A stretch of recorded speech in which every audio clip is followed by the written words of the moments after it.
To send an object into space, you're talking about, or a satellite, millions of pounds to get something just into orbit around the Earth. And the majority of that is going to be launch costs. So it costs somewhere between $5,000 to $20,000 a kilogram to get something into space. And we think of that as our rocket. The payload only takes up a tiny amount at the top. The rest of it is just fuel to actually get your rocket into space and your satellite to go wherever you need it to get to. Now, obviously, when it's in space, it can then go on from there. But actually, the problem here is if we're talking about manned missions or robotic missions, with human beings, you're talking about another level of complexity. And I think you're going from the tens of millions to possibly billions to get, or tens of billions either, to get a basic, a really crude basic manned mission to Mars.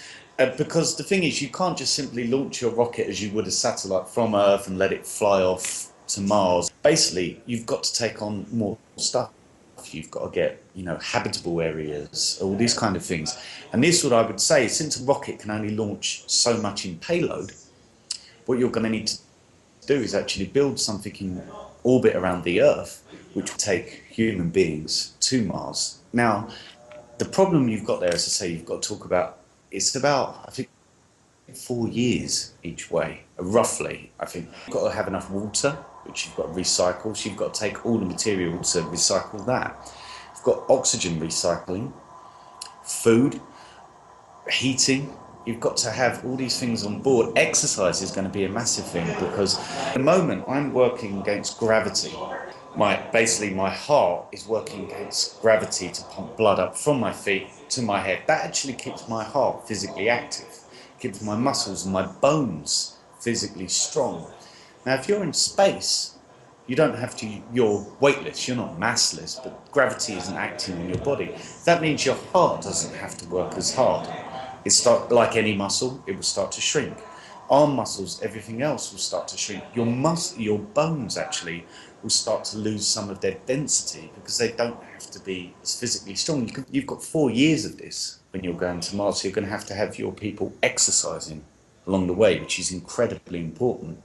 The other thing is something called solar proton events. Now, we've been tracking these historically, and we noticed that there was a few that just missed the Apollo missions. Now, literally, some of them by a couple of weeks. Now, if they'd have hit the astronauts, some of them were large enough that the astronauts would have got their entire annual radiation dose in a couple of minutes exposure. Now, that's on the good side. Above that, there are ones that we've tracked that just missed Apollo, that you're talking about severe radiation sickness. And then beyond that, there's fatal ones. And we've recorded ones that would have been fatal if astronauts had been caught in this.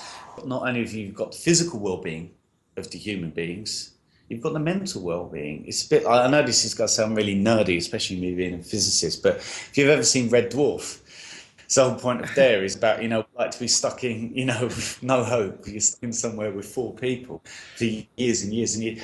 That's what it's going to be like going to Mars, and even with your best mates, I love all my friends, but could I cope being stuck in a room with them for several years? And I don't think I could, and I think that'd be the real key here. It might not be physical toughness you're looking for, it actually might be mental toughness.